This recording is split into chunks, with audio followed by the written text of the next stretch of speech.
Hi guys, welcome to Daddy and the Don. Obviously, I'm Daddy. That's not the Don. Obviously, he's on holiday, so in his place we've got Jordan, Leeds fan. Does a bit of NBA action. You might know him from Monday Talks. So big welcome, Jordan. Thanks for stepping in, mate. How have you been? Yeah, good man. Thanks for having me back once again. Yeah, quite a good weekend of football for us. So yeah, can't wait to dive into that. Yeah, I bet you can't wait for that one. Obviously, we're just going to start off with it's just obviously Premier League Week 3 roundup. Just go through all the games, get your thoughts on it. Obviously, we will be starting with the bigger games and sort of like the more shock games, I suppose, and then we'll try and get everyone in. There's a few side things to talk about, the transfer action and potential issues at clubs. Get your thoughts on that as well.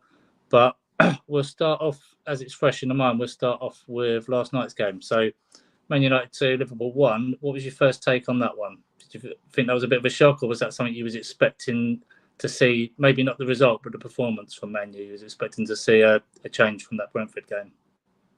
I mean, it couldn't have got much worse, really. So you were expecting them to perform a little bit better. I did not. I didn't see this coming though. I still fancied Liverpool to get their arses in gear. They've not had a great start to the season. Obviously, just picking up 2 draws against a Fulham team that look decent. They don't look terrible at the minute, but they do definitely look all over the place. So you would expect Liverpool to be able to punish that. But at the same time, back at home, back in the Premier League, there's always going to be that buzz there for them. And then obviously against you lot, the second game, you're thinking at home against Palace. No disrespect, but you'd expect them first Premier League game of the season at home to take care of business. So maybe there was some vulnerabilities in this Liverpool team that people were sort of not really focused on. And Manchester United obviously managed to deal with that last night. They put in a good display. It was a lot more what you'd expect from a new manager and from this system that he's trying to put out there. But I think the key thing that stood out to me really, Phil, was the fact that he took out a couple of the problem players. So Maguire and Ronaldo, these players who've been, maybe causing some dressing room issues. There's obviously been some more leaks coming out of the team again this week, which we were told months ago were meant to have stopped by now. You wonder if maybe Maguire's the one who's been feeding some of this information out of the camp. You don't know. But he was obviously on the bench. They looked a lot more solid defensively. In going forward, they had a lot more fluidity to their attacks. It wasn't all reliant on Ronaldo to do something. They were creating chances. And, you saw the likes of Bruno Fernandes and Sancho get into the game a lot more than they would do if Ronaldo was in that team. So I think that all made the difference. And going forward, it's really difficult for me off the back of that performance to see how Maguire can get back in this side. Yeah, that was one of the key things that stood out for me. So, like, Ronaldo, for as good as he is and as many goal contributions he's going to give you, I couldn't see him getting in that team with the tactics last night, with the high press and the intensity that they showed. I think that you'd have only had 10 guys doing that. And when you've only got 10 guys doing it, it doesn't work. So I think that was a key thing. He's obviously wants to play that type of football and he needs the right personnel to be able to do it. So with like ourselves, we got a good point at Anfield. And I say a good point. You'll see after 6-7 games of the season whether it really was a good point, because if everyone else goes and gets points off them, you've just done the norm, haven't you? So I think everyone gets excited early in the season. It's like yourselves with those that win against Chelsea. If everyone starts putting 3 past Chelsea, then maybe it's not such a good thing. But get to 6-7 games, you'll actually see where everyone is and obviously what they do in the transfer window. But Jay's put a good point on, and I back this as well. He said they're missing Mane for Liverpool, and I think out of the two, if they kept Mane and sold Mo Salah, even though it would have looked more detrimental on paper, I think as a team they would have been better with Mane still there. Because whenever you get the big contract signed, it always goes downhill there for me. I think once the big contract tobacco ends, they either get sold or they sign it. And when they sign it, they don't normally perform to the level they were when they were asking for the pay rise. Yeah, we've actually got a saying in the NBA. It's called, you always play better when it's a contract year. So when there's a player coming up for a contract, now the way contracts work in that league, it's very different to football. But you always see, it's been well documented how much better players play when their contract is expiring. Because unlike football, it's far less likely that you're going to get taken by another team if you're not performing at a great level. Like if you're someone in football, in terms, there's always another league you can try, and you're going to still get paid a lot of money. It's not the same with this. So maybe that's something similar. You always see footballers maybe just play like life depends on it because they're trying to cash that check and get a big contract. And like you said, it's always then going to be difficult to follow it up because they've been performing at a level that they can't maintain season in, season out. I think it's more if the contract was signed at Christmas, if he just said, I want 350k, and they said yes, and it was all done, and there's no aggro. It just, like Kevin De Bruyne, they just say, how much do you want? And they sign the contract. With his one, it was very public. It was in the media. Everyone was talking about it, and it dragged on until near enough the end of the season. Probably derailed a bit of their battle for the quad. So like Mane, but I know he was talking in riddles, but he practically made it clear he wanted to leave, and that went through. But I think they could have probably got him on less money than they got Mo Salah on, and I think he would have been a player that would have stood up last night if he was on the pitch. Yeah, because you do see it sometimes. Salah just goes a bit timid. I know he obviously scored their goal, but it was a tap-in, really, wasn't it? It wasn't anything special. So, I mean, probably going to get a bit of hate for this, but he reminds me a bit like where Russell Westbrook gets his stats all the time. He doesn't care if you win or lose. Mo Salah, you'll be 3-0 down, he'll score his goal. He won't admit it publicly, but he'll go home happy getting his goal a game in a losing set. That's just my take on it. Where Mane could score a hat-trick, lose 4-3, and he'd be fuming. Yeah, because, I mean, you saw Mane come out, last season, especially. You saw him a couple of times. He'd get subbed off, and he'd be furious. And most of the time they were winning when he got brought off. And they were only, Jurgen was only really bringing him off for, either a Champions League game or a cup game in the week or something like that. But obviously, it's that passion that you don't see. And just to sort of play devil's advocate there, obviously players show that in a different way. So maybe Salah's not someone who's going to wear his heart on his sleeve. He might be a bit more reserved. And perhaps, he does care just as much as everybody else says. But I definitely see the comparison you just made there. Yeah, I think as well with the Mane's being subbed off and his disgruntlement, I think he was always the make weight, the one who had to move. He had to accommodate people. As soon as Diaz came in, he had to go into the middle. So I think he was always the one that got compromised. So that probably was the reason he wanted to leave in the end. But yeah, I'd agree with what Jay said. I think Mane going brings a whole new dynamic to that Liverpool line. So takeaways from the game. So do you think it's too early to say that Eric's found the answer? He's got the formula, or do you think that's a good first step? He just needs to build on that and have the bollocks to keep the Ronaldos out, the Maguires out, and stick to what he's done in this game. Yeah, I was saying to a couple of my friends last night who are Manchester United fans, I said to those, you've got to back it up now, because it's all well and good having a flash in the pan win against your main rivals and a team that you always want to beat, but you've now got to go to Brighton, which is away from home, so you're not going to have that electricity that they had at Old Trafford last night. You're going to have to go to Brighton, a team that is scrappy. They've got a manager who's got a point to prove this season. He's already said sort of several times how he feels underappreciated by the media and they're constantly putting him down and stuff. So he's got a point to prove. It's going to be one of those games that you expect Graham Potter to have it planned. He's got a plan A, B, C, D, E, and F. And I just don't think Eric Ten Hag's got that yet. So I'm still expecting him to get beat on Saturday against Brighton. So considering that, I would say that no, he's not found the answer yet. But it was very promising for what he can do moving forward. Is essentially what I think he's done. He's expanded his options a bit with his team. He's got another strategy that he can employ in certain games. Because the key thing that stood out for me last night, Phil, was the fact that Lisandro Martinez is still far too small for a centre-back in this league. When you look at Liverpool's attacking options without Nunez, they've got no height in there at all. Firmino's not a target man. If they play someone who's got a big, strong forward, like anyone 6 foot or bigger that's good in the air, he'll still get torn apart. So that's still a vulnerability for me. Yeah, I think because we're Brentford are quite a physical team and put it up them a lot, where Liverpool are more a bit like your City, the flash team, skillful team, playing the attractive football. They don't go to hustle and bustle. So when they're playing those type of teams, that's where you see whether this defensive partnership can handle it. But then having said that, Harry Maguire would just make mistakes the way he's been playing. So it's sort of like who you fancy out of those centre-backs, I presume. So obviously coming through, so I thought they were looking really bad. I saw it in pre-season when they lost. I know they were playing bit part players, but they lost to Salzburg. They lost to Man United pre-season as well. So do you think Klopp's coming under a bit of pressure now? I know people will laugh and say, "Oh, Klopp can never get sacked. Klopp isn't under any pressure. He's done great things with the club." But how long can he remain winless before he starts feeling heat? I still think it's early enough in the season at the moment. I think the fact that City dropped points against Newcastle, that we're going to come on to obviously shortly, I think it was quite a relief for him, maybe, because it's not as damaging the fact that they lost last night as if City had gone and won 3 out of 3 so far. It's just like a point lost basically over the weekend, isn't it? Yeah.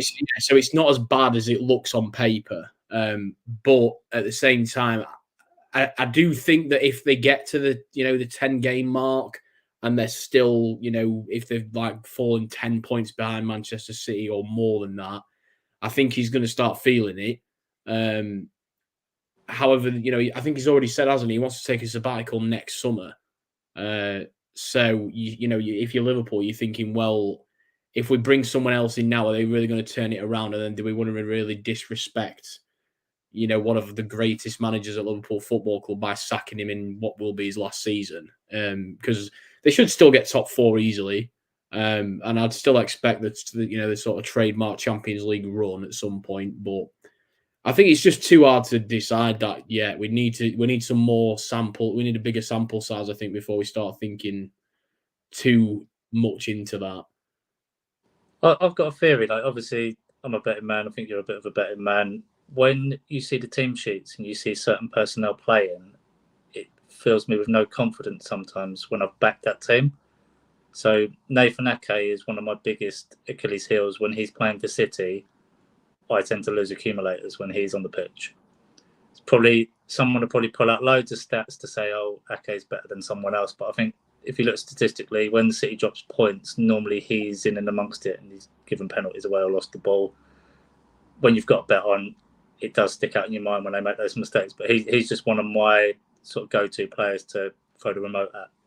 And I've found another one in Liverpool. Whenever Harvey Elliott is good and as much hype is around him, whenever he's playing, Liverpool don't seem to have that gear that they normally have. I know, like, obviously, if he's playing, that means there's probably multiple changes, so it might not just be his fault. But I'm finding games where he's starting, there's areas get exposed. And I don't know if you remember it off the top of your head, there was a time where Rashford skinned about 4 of them and then blazed it over the bar from the edge of the box. Yeah. Took Trent, Joe Gomez, and Elliott out. Like, it could have just been me, you, and Graham standing there. He would have done exactly the same thing. And when you're watching that, you just think, if Fabinho had been in from the start, Henderson, your Milners, your Thiagos, did they let that happen or did they put a foot in? That's where I just think, while you're trying to recycle this front three and the midfield three, it comes at a cost in terms of points if you're going to stick with those same players. At the same time, though, I think the bigger question is if Henderson and Milner were there, would they even have the fitness and ability to stick the foot in? Because they were playing to play together. Yeah, you'd be such a slow, immobile midfield. There was no agility there at all. He just got, all you needed to do was just walk past them. Because what's Milner's 30? Was he 37 now? And I know all like the Liverpool fans are like, oh well, he's still going. Yeah, he's still going, but it's not the James Milner of 10 years ago. It's he's a lot older. There's a lot of kilometers on those legs now, and he can't run around a football pitch for, I don't think, anything more than probably about half an hour really until he starts getting knackered. Because that's what I find sometimes when Harvey Elliott's playing. It's not necessarily him that's the problem, but he'll play and then there'd be Hendo and Milner behind him, and that's basically he's not getting a level playing field as the other players would get because they've got the full first team behind them. So that's where you sometimes get the exposed bits. So there you go, Rico. Thanks for watching. As a non-English, I watched the game. Liverpool could have won, just undershadowed because United finally looked like it wanted to fight. So they're probably if they'd scored their goal about 10 minutes earlier, I think they could have probably knocked on the doors for a draw, because United could have capitulated. It's only that one game, but I think, as Rico was saying, it is true that United looked like they had a bit of passion. They wanted it, and maybe Liverpool just haven't woken up yet. They haven't clicked into gear. Yeah, they looked asleep, and I don't like, unless we're beating a team, which we'll come on to shortly. I don't necessarily like beating a player with a big stick, but Trent was absolutely terrible last night. That must be one of the worst displays I've seen him play. It was shocking. Like, he couldn't string a pass together. He was getting turned inside out by Rashford and anyone who was running down that left wing. He couldn't defend, mark anybody. I don't know what he was doing. I mean, one of my mates said to me last night, "Does he know that they're not playing in red this week?" Because it was absolutely terrible. Yeah, I think even a lot of Liverpool supporters are getting on him recently. Like back in the last season, he was making mistakes. I think in the Spurs game, did he cost them the goal, and that was ultimately cost them the title. Champions League, he didn't play overly great. So I think like Liverpool fans are starting to get a little bit frustrated with him as well. So obviously we go take that game. So obviously the Ronaldo situation. Do you see him forcing a move before deadline day, or do you think Erik ten Hag will keep him there because, as much as he won't want to be one, he can be used in the right games? So like if they play with that tempo against the team they're expected to win, say Bournemouth, he can play up there, not have to track back, and he can bang his hat trick in because he'll have the players around him playing at that high tempo, especially now they've got Casemiro in there.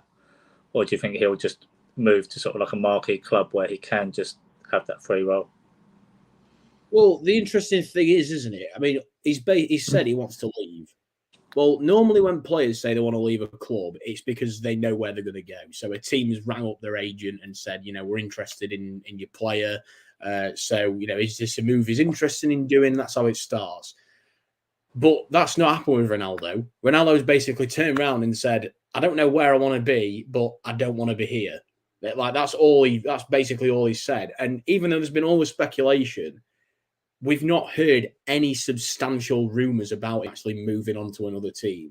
There's not been, Real Madrid come out and said we'll have him back, or anyone in Italy, or Bayern Munich, or any other any one of these teams. I think the only team that's come out and said that they'd actually have him is someone in the UAE. So he's not going to go there. So he's kind of put himself in a corner, and I think he's going to get found out, because I think he's thought, well, I'm Cristiano Ronaldo, I'll just say I want to leave and someone will snap me up. But still nothing's really happening.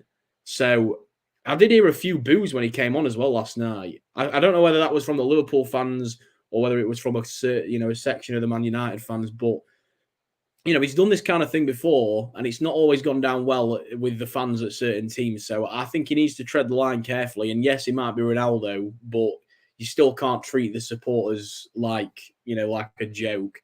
So it's a mess, I think, really, Phil. I don't really know. Like, you've put 2 question marks there. I don't think anyone can really know what's going to happen before the end of the transfer window and what his future really holds. I think as well, it is going to be a bit embarrassing if no one takes him after he's put himself out there.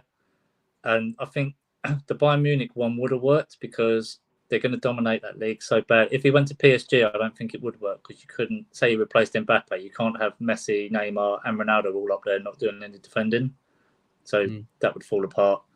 I think the Bayern Munich one, if he just went there and replaced Lewandowski, I think that would work for a year and a half, and it'd be fine, and it'd be retirement age for him anyway. But outside of that, it's just an MLS. They're saying about going back to Lisbon, but are they in a position where they can just leave him to sit there and not track back? It's not like they're the best team in Portugal. They're going to be, if he's there, is he going to cost them points? I know it'd be an easier league to play in. But yeah, I can't see him staying after 1, saying he wants to leave, and 2, being dropped. I think that's just sort of seals the deal, to be honest with you. We've had another comment just on this game. So surely Trent should be pushed further up the pitch as he's not a defender. I agree about the defending bit, but a lot of people I talk about have said as well, if they were going to play him like as a right winger, like how Gareth Bale went up, he hasn't got the pace to be a right winger.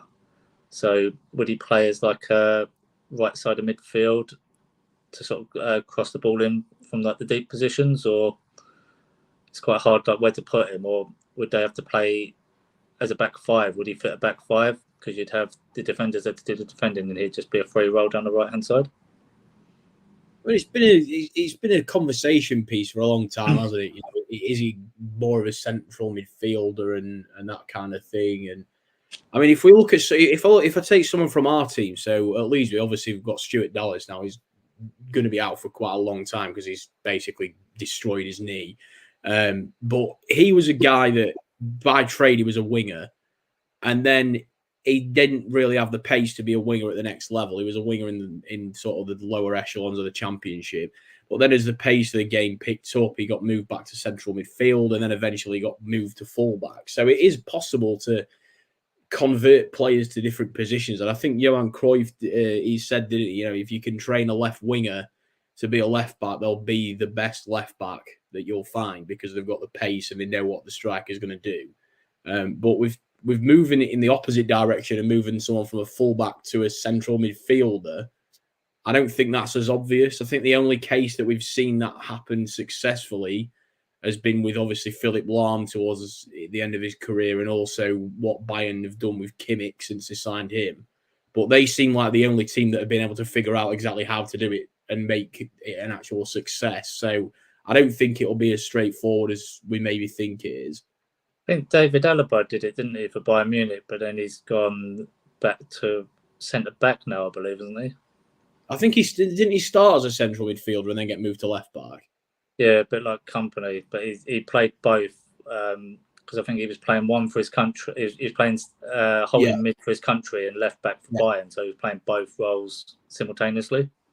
But even so, again, it's Bayern Munich again. So that's like three players with Bayern Munich. It seems like they're the only ones who've sort of figured out how to do it successfully. Because I'm sure other teams will have tried it, and maybe it's just not worked out for whatever reason. And I suppose how dominant they are in their league probably helps as well. They can try different tactics and get away with it, I presume. So anyway, we'll last bit on this game and then we'll move on. So Casemiro's in the door. What are your thoughts on that? My initial thought is obviously it's an upgrade on McTominay and Fred. People are saying he's not the greatest for the price, but what he's achieved in the game, the amount of trophies he has won, albeit in a like Galactico team, a lot of the players in that Man United team now don't have that experience. So you need to start this rebuild from somewhere. If you brought Frankie de Jong in, he hasn't won anything either. So you just got more players that have got potential but haven't won anything. Now you've got someone in who's actually won stuff, played with Varane, played with Ronaldo. Do you think it's a good move? I think it's a good move for him because I think Real Madrid secretly wanted to get rid of a couple of these players now. They're wanting to move on from, Kroos, Modric, Casemiro. They're wanting to move into this new generation with like Camavinga and Valverde and some of those other guys. So I think for Real Madrid, it's a good move. For Manchester United, it seems like more short-termism. He's the wrong side of 30. You've paid 60 million for someone who could start declining as soon as next season or the season after. So, you don't know how long left that his prime he's got. But, with that being said, it can't get any worse than McFred in that central midfield tandem. So I think, putting him in, I think personally, I would take McTominay out and playing with Fred because one, they'll gel together. They play for Brazil. And two, Casemiro actually said, I think in an interview yesterday, he was looking forward to playing with Fred. So you might as well make your new man happy. And also, Fred's more mobile than McTominay is and Casemiro. So you've got that mobility with Fred, and then you've got sort of more of an anchor with Casemiro. Yeah, I think Fred's more rounded, isn't he? He can play like if you had to put him in different, like more of a utility man, he can do different roles in that midfield. Where I think McTominay is restricted to just to be that sort of like ball winning, tackling, holding mid, where Fred can do a little bit going forward as well. Yeah, I think that's it. But we've not really seen it, have we, since he arrived from Shakhtar? I can remember, when he was at Shakhtar, he scored like a couple of bangers in the Europa League and Champions League and stuff, just like outside the box.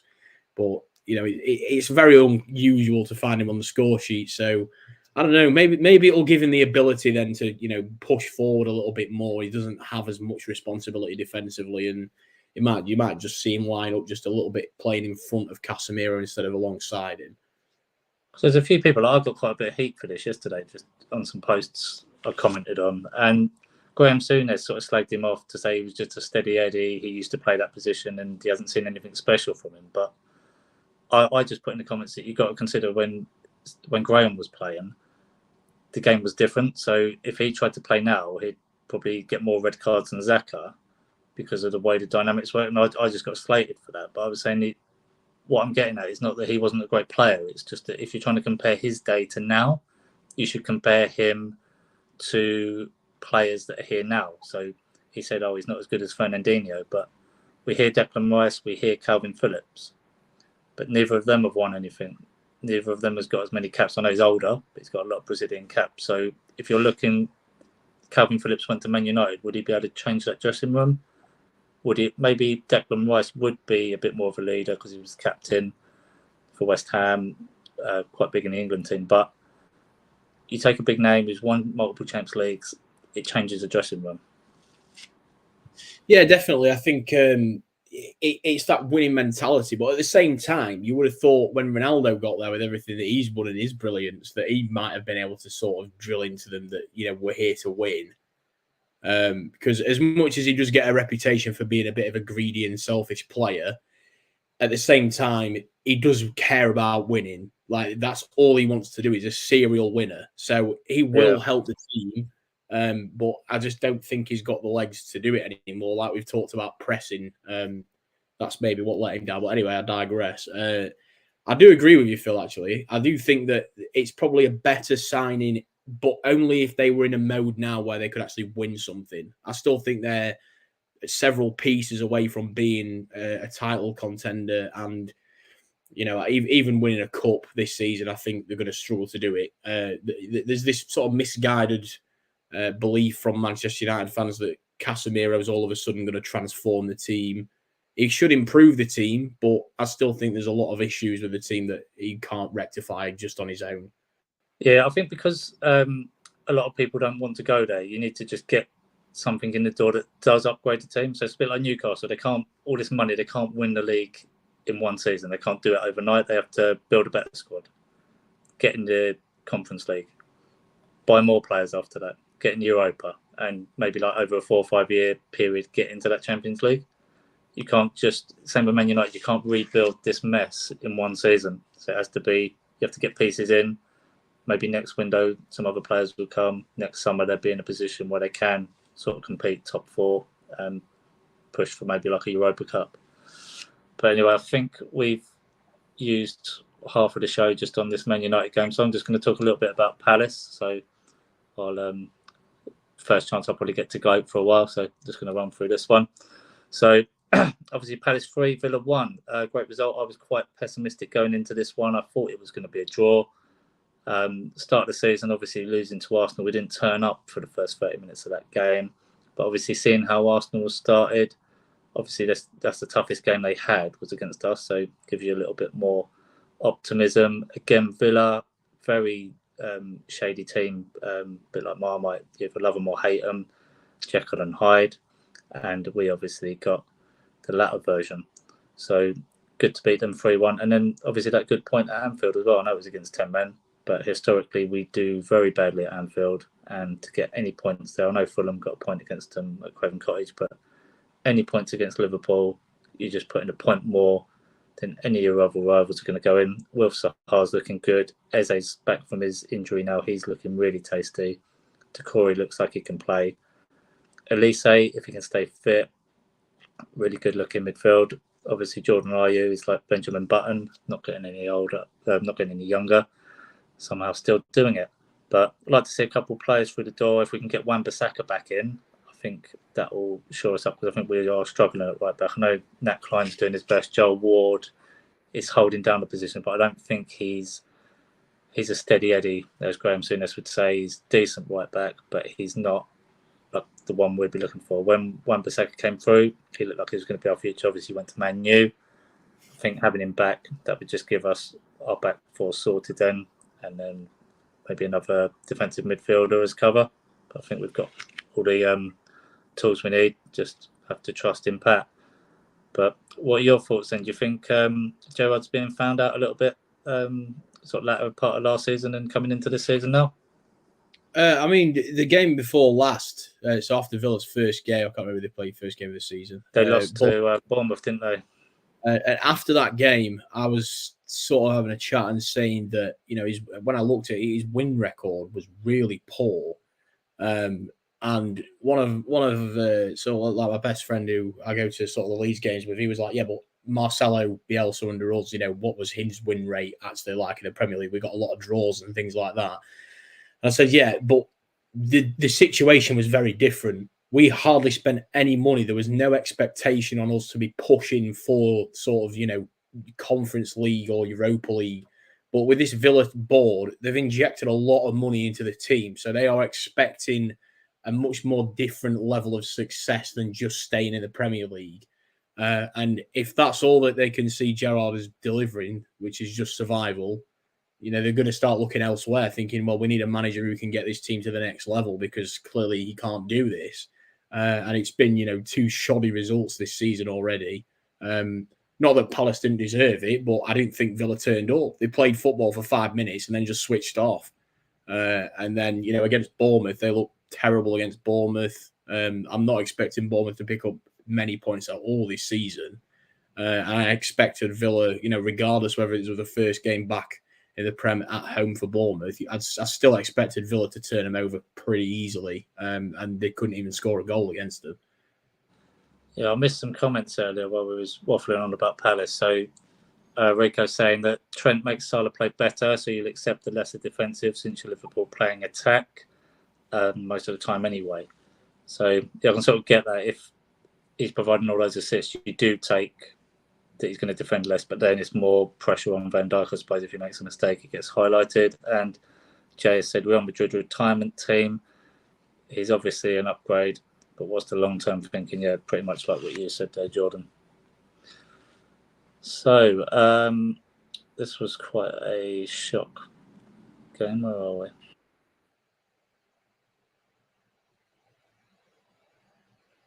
So, Newcastle City.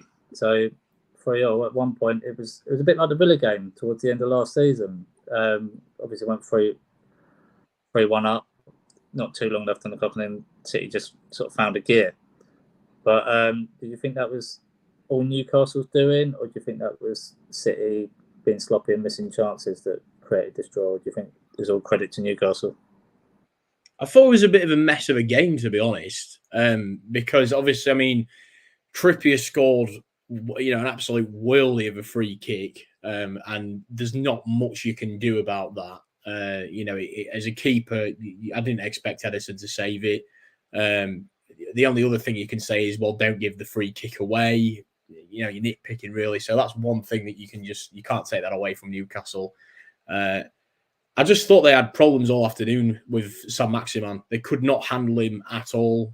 He was just having a run around with that team. It was the only game, actually, that was on television that I never actually got to see live because I was travelling back from the Leeds game. But, watching it on Match of the Day, he was just rinsing them, ripping them apart. He could, and it was surprising because I did think at some point, Pep would maybe be giving different instructions to Cancelo, but for some reason he couldn't really follow the instructions himself, which was surprising after how good a season he had last year. But I don't really know what was going on. Like, it just seemed like every single time he had the ball, they were just terrified. They were absolutely terrified of him. And I think he was. Did he get a couple of assists? I think. I know he definitely got one for the was it the Almiron first goal? Yeah. It was. I mean, what a ball that was as well. Yeah.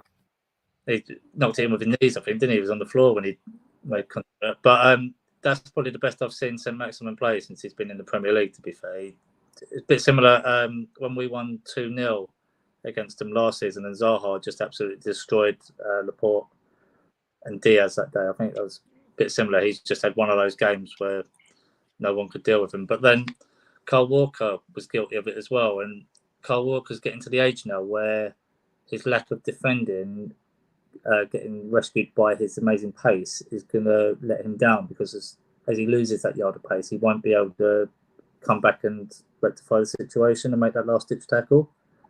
So I think he relies on the fact that he's fast to go up. Can't remember what goal it was for. It might have been for the Callum Wilson one. No, not Callum Wilson one, the one before that, the Almiron one. He went up to win a header, did sort of get contact on it, but he headed it backwards, and then that was it. They were 3-on-2 at the back, I think. So if he'd stayed back and watched that and used his pace to intercept, it might have been. It's a bit like Trent. He's thinking about going forward. He's not thinking about doing the defending side of it first. Yeah, it's like that was one of those where if you go for that header, you have to win the ball. Yeah. If you don't, you're going to put yourself in a mess. You're just thinking, well, he didn't really use his head there, because he should have been, like you say, he's got the pace to turn around and run after it. He wasn't really under any pressure. So, yeah, a bit of a strange decision. I mean, whether it was individual errors, which you can definitely make a case for, or whether they just weren't organised in the correct way. Because, like I said, if I was Guardiola, I would have had Cancelo on Saint-Maximin for the whole second half after that. But for whatever reason, it just didn't happen, and he continued to punish them. I think they were lucky that they only conceded 3. To be honest, it could have been worse. I think as well, 2 things to take away. I know City will be disappointed dropping the points, but Haaland, he's sort of shown he is a Premiership goal scorer. He gets in the positions. I know he fluffed a couple as well. And Kevin De Bruyne, what a ball that was for the third goal. Just threaded that through an eye of a needle. I know it took a bit of a deflection on the way through, but amazing vision. And I think, on another day they would have possibly come back. But then you go to the world too many times trying to come back into these games, where like if you just cut out the goals to start off with, like Brazil, their philosophy of, we'll just score more than the other team. When the other team starts scoring 6, it's hard to then score 7, isn't it? If you can keep them out. Sort of like people slag him off, but Arteta doesn't really concede a lot of goals. So you sort of take it. You can be criticised for being a negative defensive coach, but then if you're not conceding any goals, you only need to score 1 or 2 to win the game, don't you? So you've got to take both sides of it. But yeah. So what do you think with these two? Do you think that Newcastle will be happy enough going forward with how they've started the season? City will just brush this one off as just a bad day at the office? Yeah, and I think this is going to be something that comes up, I think, more and more as the season goes on. Just like how serious a team Newcastle actually are this season. I'm expecting a comfortable top half finish. The May challenge for the Conference League, I'm not sure. I don't know if they're quite there yet, but excuse me, you can just see such a transformation from this point last season with these and the team's not changed massively.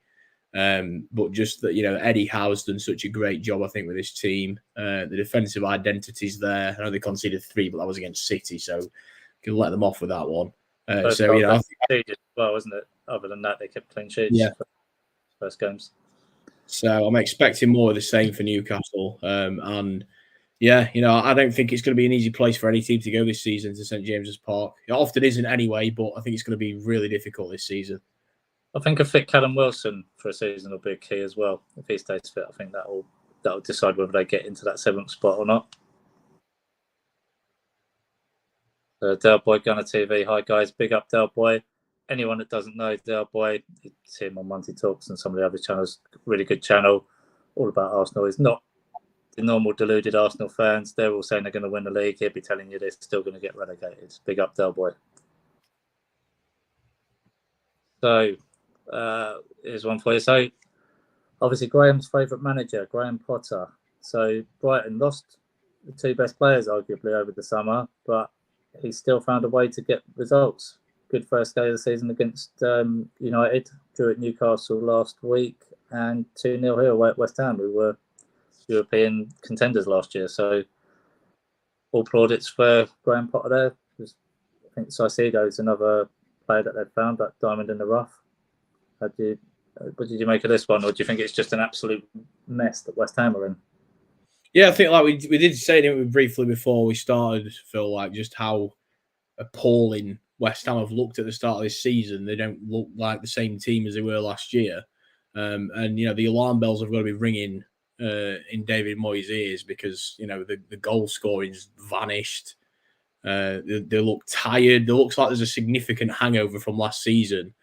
And I think that, it is fair enough because, they've got a full team of players that have pretty much, maybe other than the odd one or two of them, they've never played in Europe before. So it was a new experience to them. And then obviously they've had to go off over summer and try and figure out a different way of getting prepared for the season. And maybe it's just not happened for him yet. But he's got to be coming under some pressure soon, I think, David Moyes. It's not been a good start.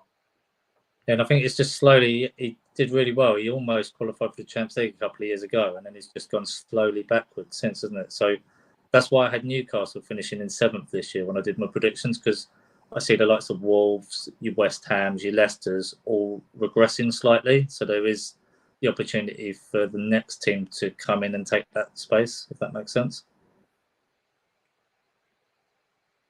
So here we go. I know you've been itching to get this one out of your system. We'll let you take the lead on this one. So 3-0. I'll just give a brief, neutral analysis at the start, and you could just obviously correct me where I'm wrong.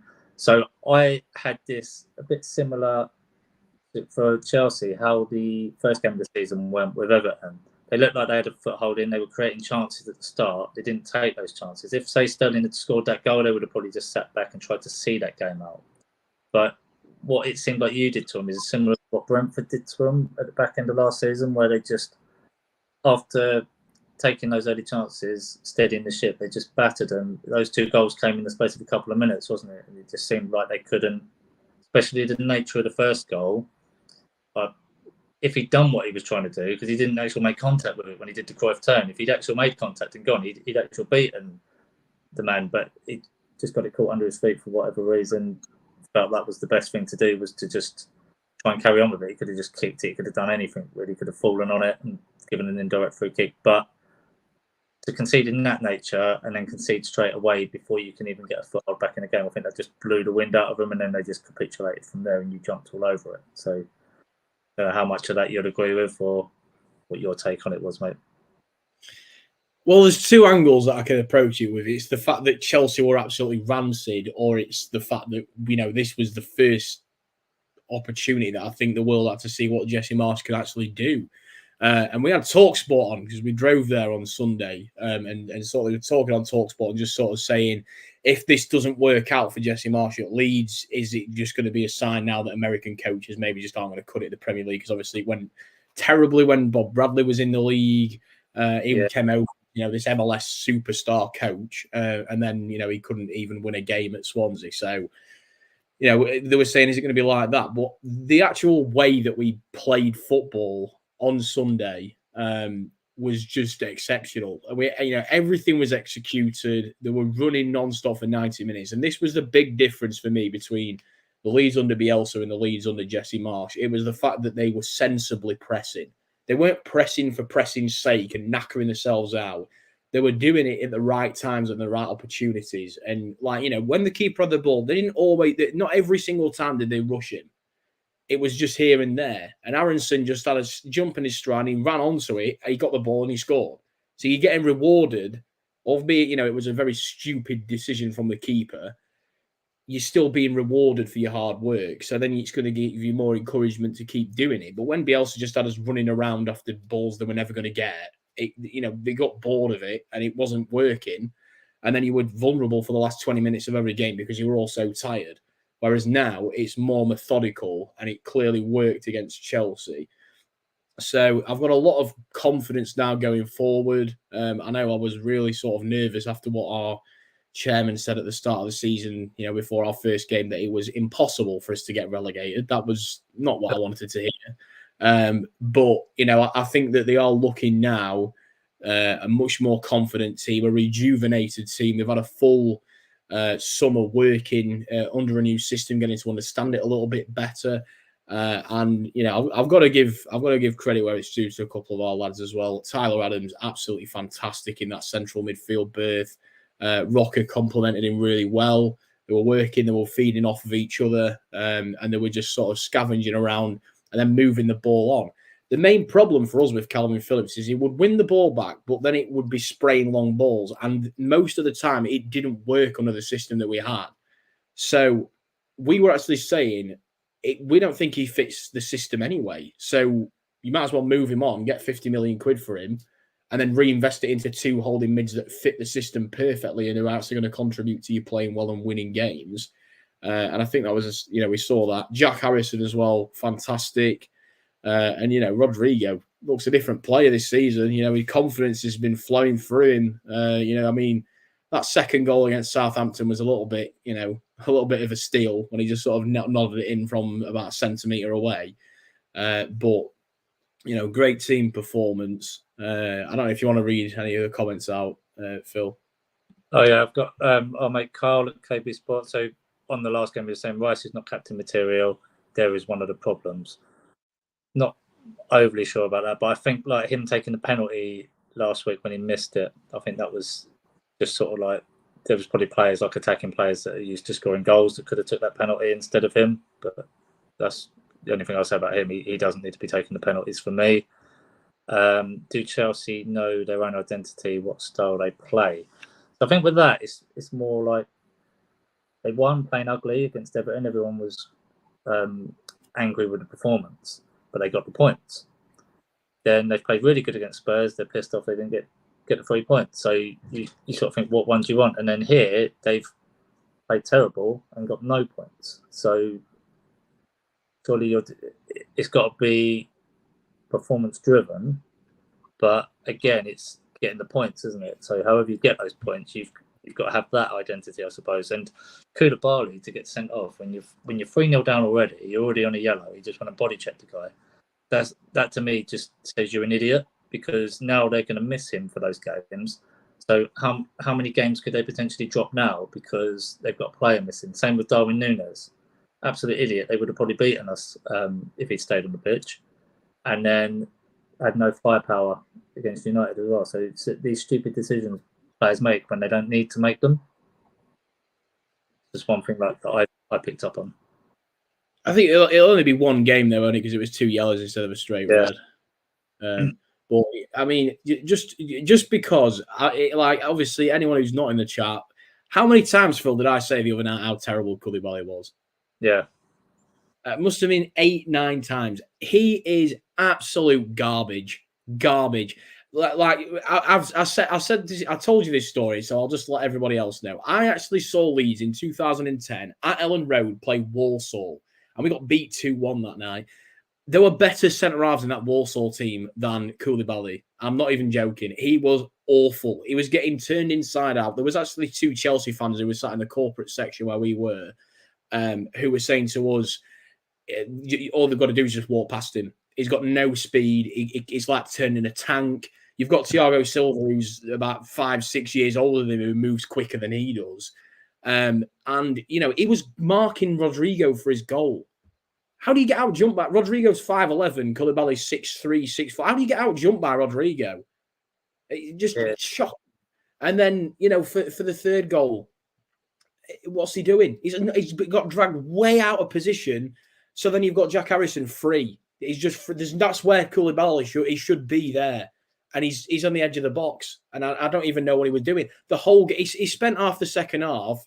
I don't know if you'd have seen it on the telly, but it was shouting at Tuchel, like putting his arms up at Tuchel. He didn't know what he was meant to be doing. He had no idea what he was meant to be, what he was meant to be doing.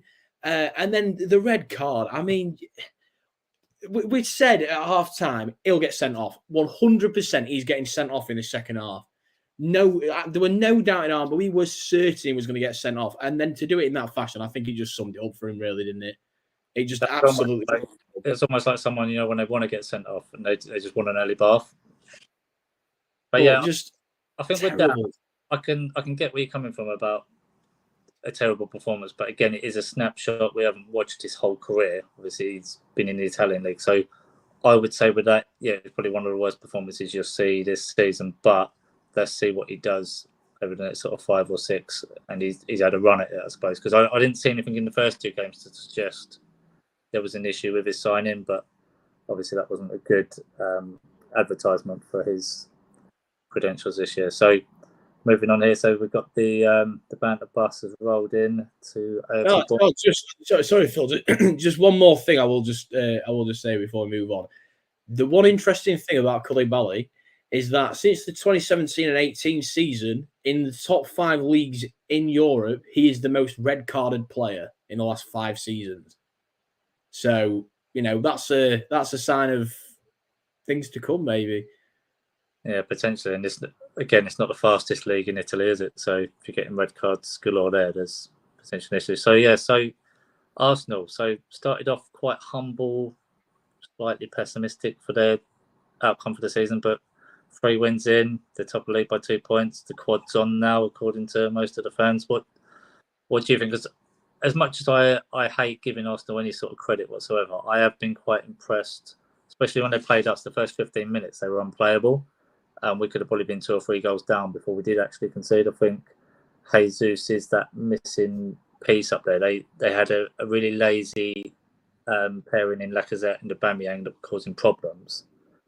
And now they've got that player in there that does want to run around, does want to link up, doesn't mind being the player that doesn't score necessarily. He'll be the link-up man for someone else to score. And I think they've got a great 3 behind. So do you think this is a statement that Arsenal are here to be contenders, or they should just be focusing, get as many points now because we want top 4 and then we'll build again next year?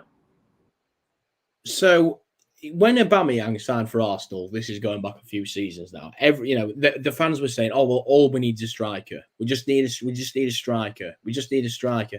And then they got the striker, and it still wasn't good enough. And then all of a sudden, the team that they've got now is a lot more solid. They've not got any, not massively standout weaknesses. They've got a couple that you might have a question mark over, but it's a very solid team. And now they've got the perfect striker for that system.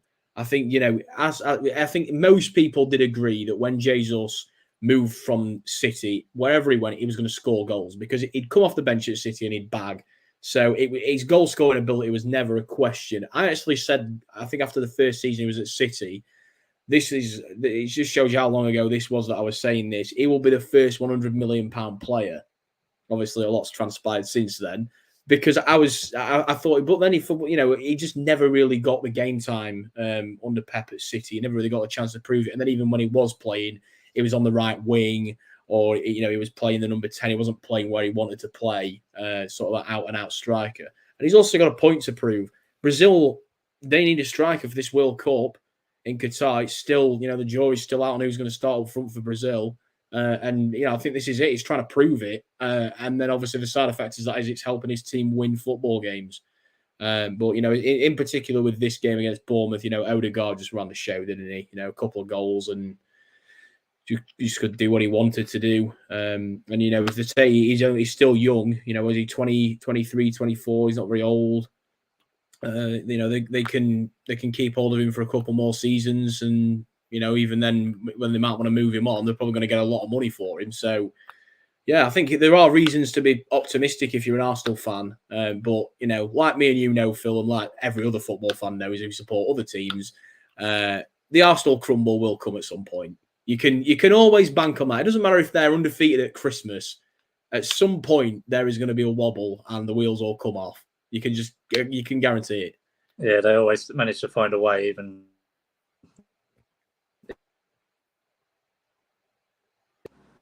But yeah, no, going into it, I think they'll do all right this year. They'll come. I'm going to pick them for 4th. I think this year. I think they've had a good start, and I think they've been particularly good early in games. So getting these goals at the start, they haven't given the other team a chance to put pressure on them. So like the Bournemouth, if that goes half-time 0-0, potentially the pressure creeps in. But when that's 2-3-0 early, that's it, job done. They don't have to do anything in the second half. I think that's the key to this sort of Arsenal, this sort of new look one. Yeah, it's the old adage, you kill the game off. And if you're killing the game off before the game's even got going, then that's a... Not sure if you're on mute, mate. Hello? Can you hear me now? Can you not hear me? Oh no, I can't hear anything, mate. Oh, hang on a minute.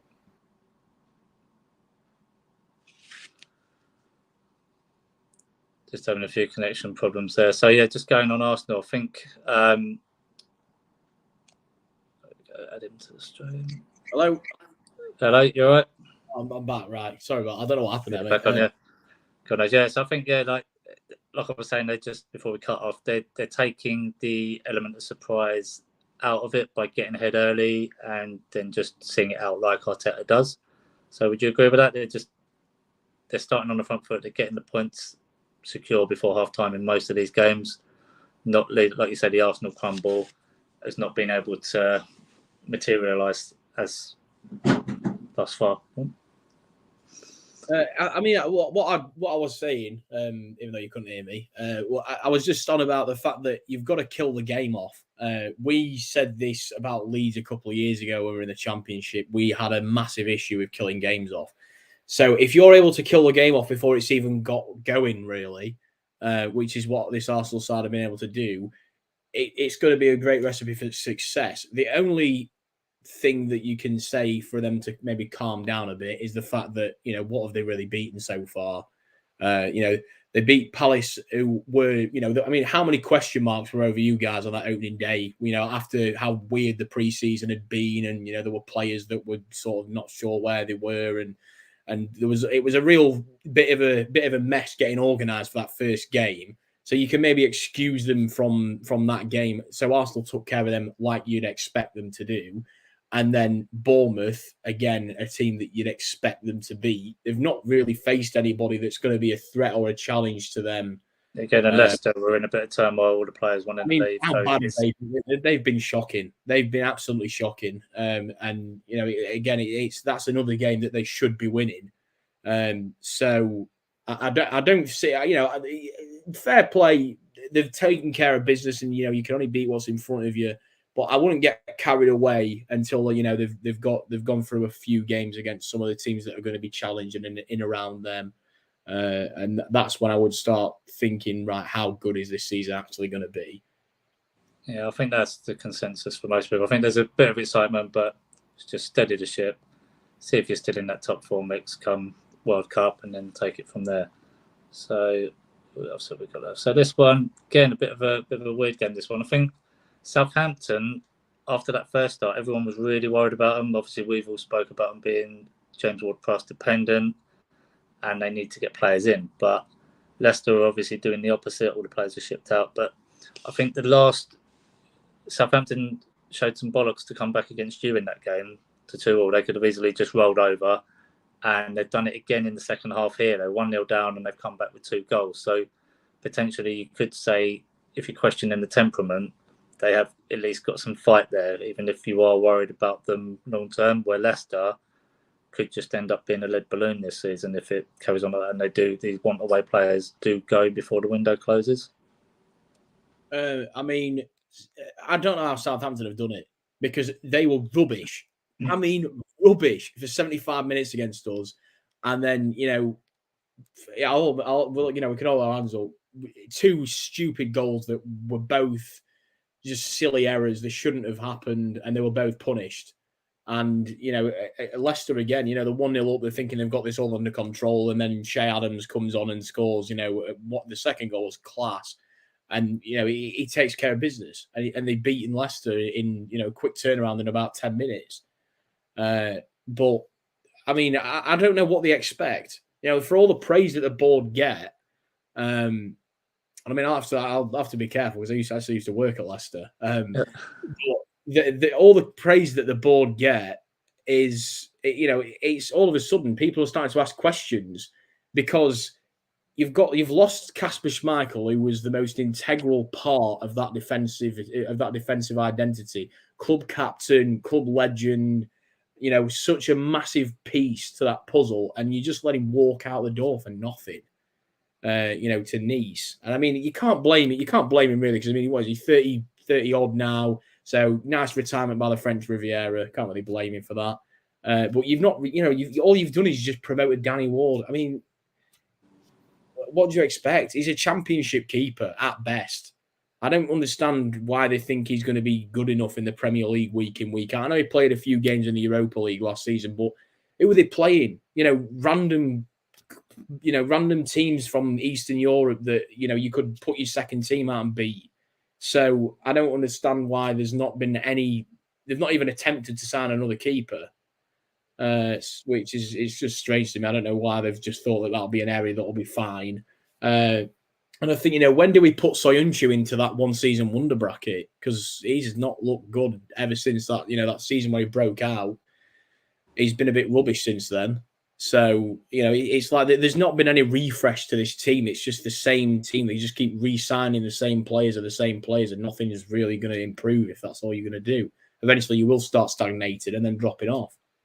Yeah, and when you say about the sub goalkeeper, he's like everyone's second choice goalie in fantasy Premier League because he's the cheapest one on the game, isn't he? So when you've got that, it's just starting goalie. You of course for concern, aren't you? But yeah, I'll get you with the Sancho thing because he was the best thing since sliced bread, weren't he? That first season in, and then I think when Fofana got injured and he had to be, it was him and Johnny Evans. That's where cracks started to develop. So maybe it was Fofana being so good that helped him settle in for that first season, but. Obviously, with these games, I'm looking at this as sort of like a nothing game. I've taken nothing away from this. I need to see both teams over sort of like another 3 or 4 game stretch to see where I think they're going to be this year. I think if either one of these teams had won, it wouldn't have made a difference to my opinion of the teams. I think they just cancel each other out. It's just who turns up on the day for me. A bit similar to this game here.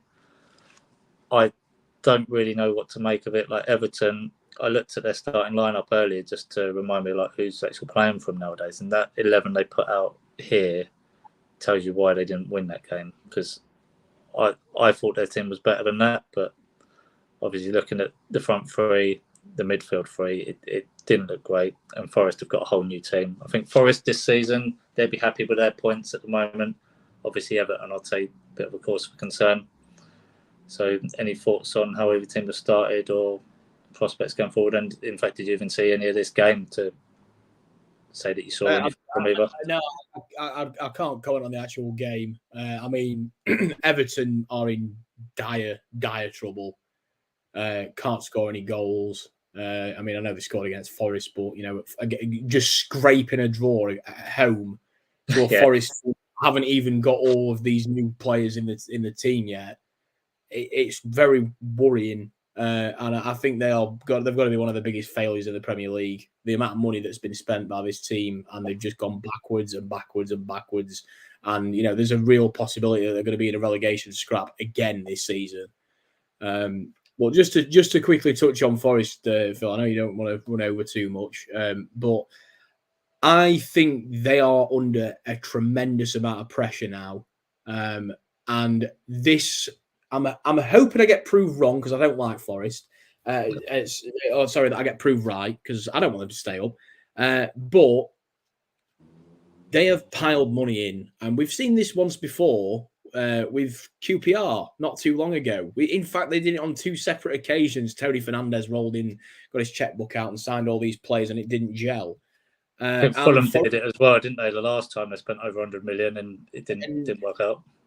And Forest have now gone and broken QPR's record by spending the most amount of money in one transfer window on player sales.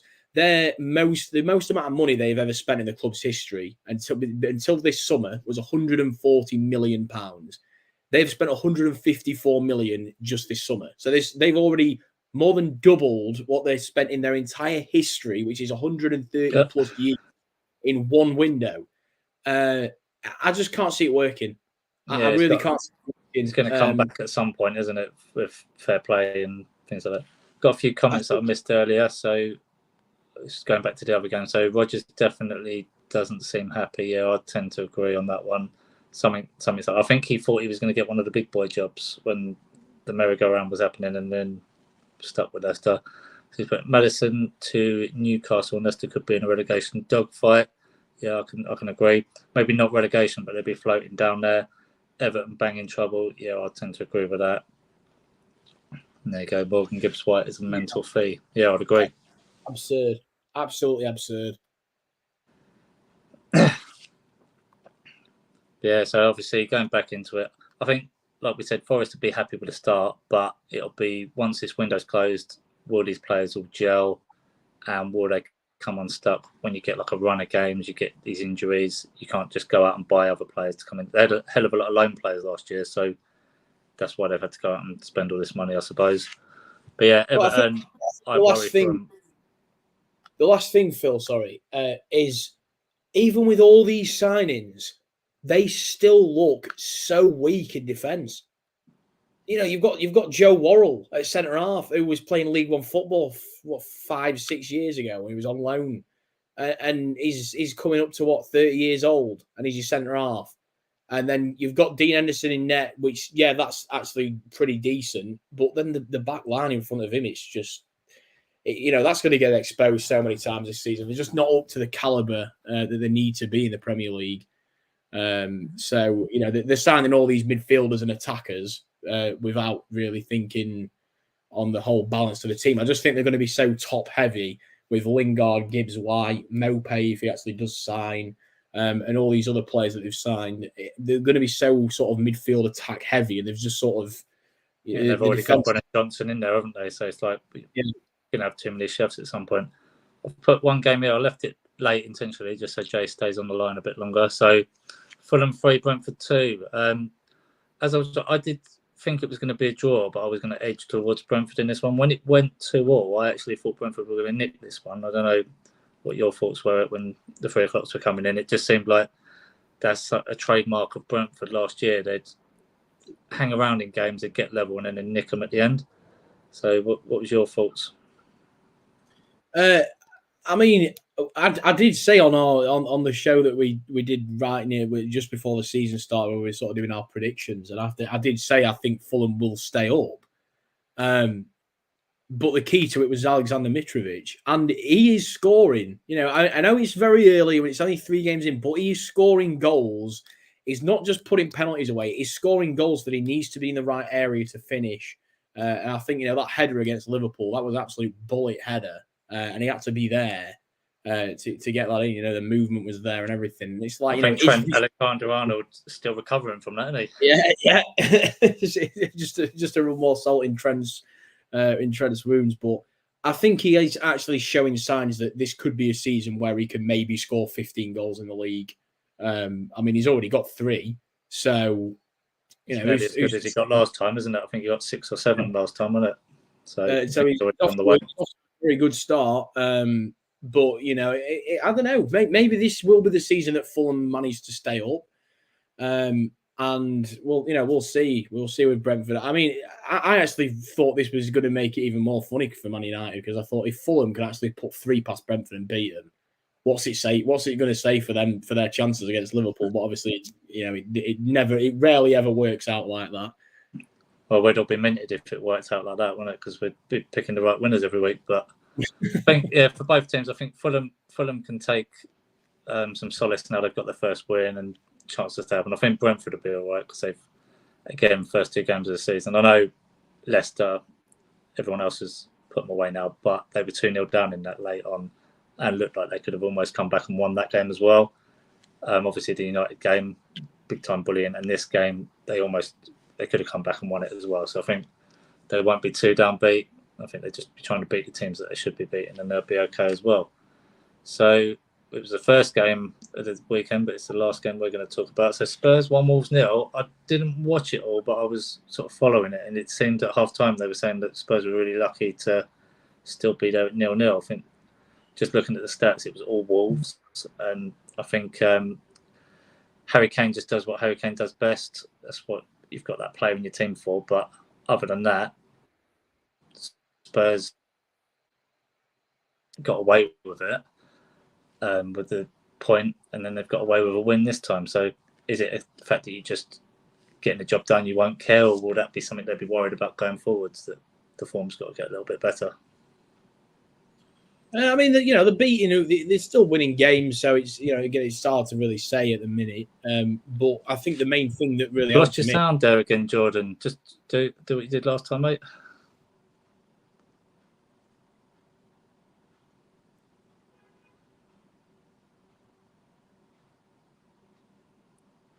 Yeah, just waiting for him to get back on. You all right, mate? Well, sorry, buddy. I don't know what's wrong with that. Yeah, no, it keeps going. Yeah, so do you think they'll want to see a bit of better form, or they'll just be happy with the points? Yeah, a bit of both, I think. Because the main thing that is going to help them when they play Wolves is that Wolves just, for whatever reason, they can't score goals.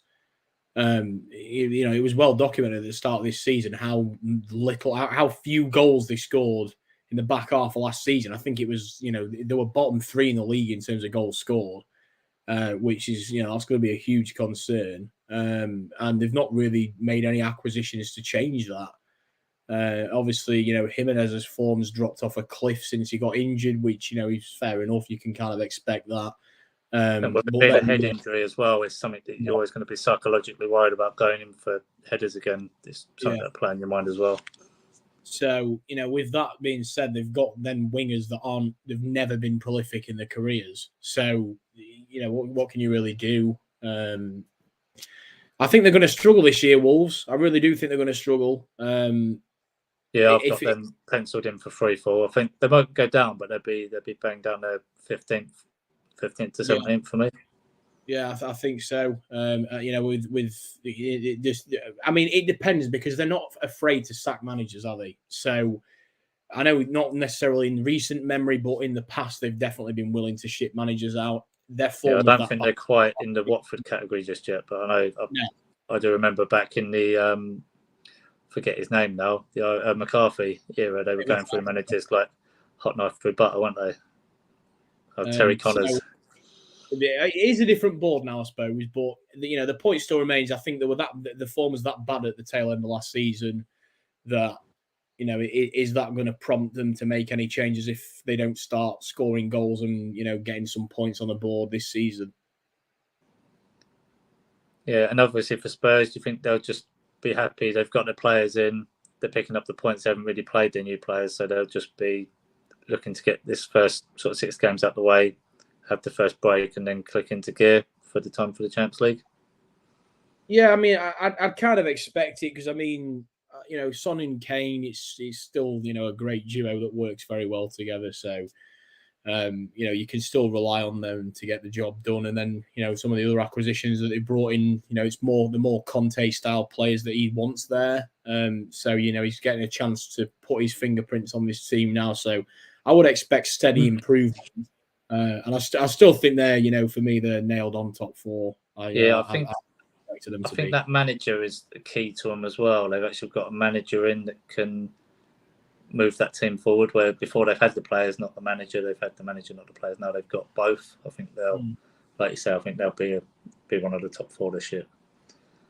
So anything else you had from the weekend that stood out for you, or anything? No, mate. I don't really think so, to be honest. I was just having a quick look at the table just to see if there's anyone else that we've maybe missed off from where they are in the league. But no, there's one thing, not football related, but I just wanted to cover it before we sign off. So, what was that all about? I'm not even on about the fight. I'm on about the circus afterwards. Well, the fact is that you can't even find that on no one's put it on YouTube. You can only find people who record it on a phone. So I couldn't even watch it back because I went to my mates to watch it, and we couldn't believe Sky didn't cut it. We were like, why? You'd have thought Sky would have cut that because of what he was saying and all swearing and stuff. But just I think the bottom line for me was it was just the fact that that was his career and he knew he had to win that fight. Otherwise, his career is pretty much done. And then not winning it because I thought he started so well. First fight, you could have easily given first 4 or 5 rounds, but then after that, he had his chance in the 9th round, but he didn't follow his punches up, does he? He just sort of hits people and then he expects them to go down. But like Frank Bruno back in the day, just admiring his punches. But what I felt was you've got Tyson Fury, who I think is a genuine character when you talk to him. I think that is really him. The Tyson Fury you see is the real Tyson Fury, where with AJ, he's a media-built persona. It's not the real AJ. And that aggression, the swearing, the street talk, that coming out in that when he had the microphone, I think that's the true AJ there. A lot of people say, he's a bit of a bastard, he's a bit of a this, he's a bit of a that. So I think this media persona that's been made of him, so he's on a league of their own, he's on all these Sky ambassadorial roles, that all came out in that emotion, the real side of him. So I think that's where you let yourself down as a professional athlete, if he just stormed off, not thrown the belts over the ring, but if he just shook hands, stormed off, sulked in his dressing room, come out and done the media bit at the end when he'd calmed down, that would have gone down a lot better than just that speech. I think even Michael Barfoot was looking at just saying, "What is going on here? Like, should he even get out?" It was just weird, wasn't it? Because I mean, people were saying, why did they even let him have the mic? Why wasn't Eddie Hearn there saying you're not having the mic? Because that's damaging his reputation just as much as it's damaging Joshua's. Because he's your fighter and you've let him get in the ring with a microphone. Yeah, and that's where, as your team, you've got a commitment to look after your fighter as well, because he's not of sound mind at that point, is he? So the same as you'd throw the towel in when he's in trouble, you've got to get him out of that ring when he's going to make a tit out of himself, I think. Especially in Saudi Arabia, probably not the best country to be doing stuff like that, is it? Yeah, exactly. You get your hands cut off. Saudi Arabia. Yeah, get 25-year sentence or something like that. Yeah, but it is what it is. I think he'd have to look at himself, have another fight before Christmas, see where he stands. But anyway, I just thought I'd squeeze that in there just because it was a bit of a talking point for the weekend. But anyway, as for the show, thanks for joining us, Jordan. Do you want to just let people know where they can find you, what you're about, just before we sign off? Yeah, no worries, man. So you can find me on Twitter, Jordan_NBA. I know my name might suggest that that's all I cover, but mainly football and basketball and some other random stuff as well. Okay, mate. So like I said, thanks for coming on. Nice chatting with you. Good sound opinion, no bias in it. Even when you was covering the Leeds bit, you stayed professional. So try and get you on again in a couple of weeks. Hopefully both our teams might win again. Probably won't be often we both win on the same weekend, but we'll do it again if we do. But till then, guys who are in the comments, thanks for getting involved. Thanks for watching. I know it's an early game, so it's quite hard to tune in. But for those of you that did, we appreciate it. The Dom will be back. His blow-up whale's been deflated. He's coming back to the UK tomorrow. So, no, not tomorrow, Friday. So he'll be on the next live. So I'll be having a much needed rest. So thanks for watching. See you later. Enjoy.